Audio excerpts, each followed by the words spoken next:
Hey YouTube, Jim here. Welcome to the Top 10 Archive Jim. You think you know your Pokemon like the back of your hand, don't you? And why wouldn't you? You've been traveling and battling with them for as long as you can remember. But did you know that some of them may be deeply rooted in mythologies from around the world? Now before you head into your next duel, check out this list of 10 Pokemon inspired by mythical creatures. And if you don't have one already, go out there and catch one.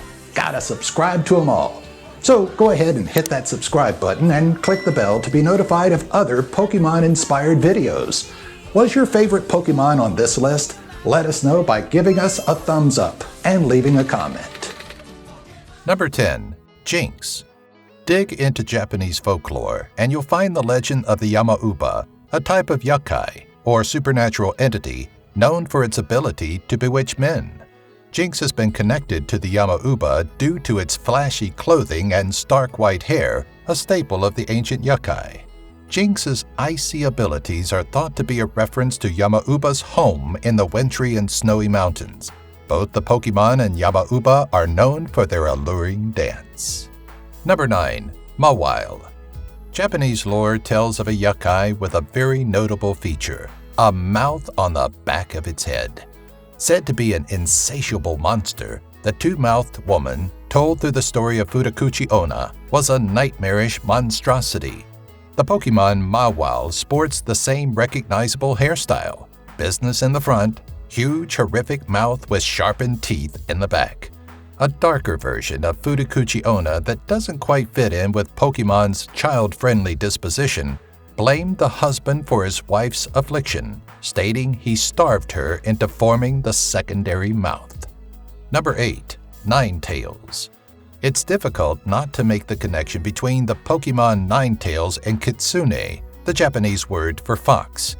Kitsune were popular in Japanese folklore, and, as legend has it, the more tails a fox had, the older and more powerful it was. One of the more prominent tales of multi-tailed kitsune was Kyubi no Kitsune, a nine-tailed fox that was derived from Chinese mythology. Fox spirits like Kyubi no Kitsune were known in China as Huli Jing. These mythical four-legged beasts were known for their trickery, which may be linked to Ninetales' Confuse Ray and Imprison attacks.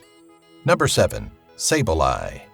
In 1955, Hopkinsville, Kentucky became the focus of attention when it was believed to be troubled by a horde of 3-foot-tall aliens. The Pokemon Sableye seemed to be modeled after eyewitness reports, which pegged the tiny creatures as having atrophied legs and glowing eyes. The mischievous creatures weren't depicted as substantially dangerous, but the people of the small town allegedly reacted by shooting at them. None of the gremlins were hurt, however, as the bullets seemed to bounce off, not unlike Sableye's magic bounce ability that reflects status attacks. Number 6. Whiscash. It's all in the mustache. Whiscash is a very distinct Pokemon with its large grin, but what's most difficult to ignore is the mustache-like whiskers that jut out from the sides of its mouth. Where could one get inspiration for such a strange-looking fish? For that answer, look to Namazu, an ancient giant catfish that, during the mid-19th century, was worshipped by the people near Edo after an earthquake decimated the area. In a similar fashion as Namazu, who is said to predict earthquakes, Whiscash can use anticipation to sense an opponent's moves. Number 5. Executor. Legends of a Tree yokai shows striking similarities to the multi-headed Executor. The Jiminju appears to be an ordinary tree, until you get a glimpse at the fruit that sprouts from it. On the surface of each fruit is a human face that was depicted as either smiling or laughing at travelers. Though Executor's abilities don't line up with the personality of Jiminju, it's hard to deny the similarities between these two fantastical beings. Number 4. Absol. This slick-haired, four-legged Pokemon is said to line up directly with Baiza, a creature first encountered by the Yellow Emperor Huangdi of China. Huangdi described the beast as having a mane of white, horns, and multiple eyes. Baiza wasn't a malicious force, and instead bestowed Huang Di with knowledge about how to overcome the many supernatural beings that live in the mortal world. Absol also sports a white mane, and though it only has 2 red eyes, it does have an adornment on its forehead that resembles Baiza's third eye. Number 3. Frolus. Frolus may look harmless, but if it's anything like its supernatural counterpart, the Yuka-onna, then it's, well, actually, still pretty harmless. The ghost woman of Japanese folklore was depicted as having blue lips, snowy white skin, and black hair, who doesn't leave footprints in the snow. Frolus may be missing some of those distinct features, but its floating movements and ability to cloak within a snowstorm mimics the abilities of Yuka-onna, who hides within the snow when she feels threatened. Number 2. Ettrick. The blue electric-type Pokewolf darts around on all fours, zapping opponents with a charged bolt of lightning. Looking through Japanese mythology, you'll find a similar-looking canine known as Raiju. A similar color scheme and physical appearance link these two right off the bat, but they're also bound by their electrifying personality.